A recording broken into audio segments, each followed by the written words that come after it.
ஓம் சிவனுக்கே முருகன் சொல்லும் அந்த மந்திரம் உன்னை அழைக்கும் தருணம்.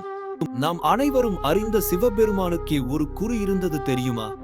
ஆம், அந்த குரு வேறு யாருமில்லை, முருகப்பெருமான்தான்.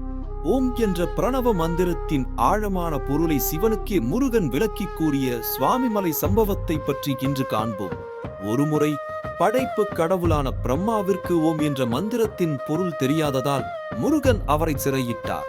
இதை கேட்ட சிவபெருமான் முருகனிடம் ஓம் மந்திரத்தின் பொருளை கேட்க முருகன் ஒரு நிபந்தனை விதித்தார்.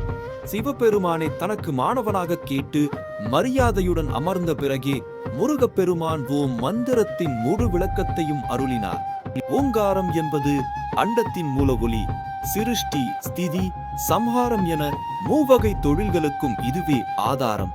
அனைத்து வேதங்களின் சாரமும் பிரபஞ்சத்தின் ஆதியும் அந்தமுமான இறைவனின் முழு வடிவமுமே ஓம் என்பதை முருகப்பெருமான் ஞான ஒளியுடன் சிவனுக்கு உபதேசித்தார்.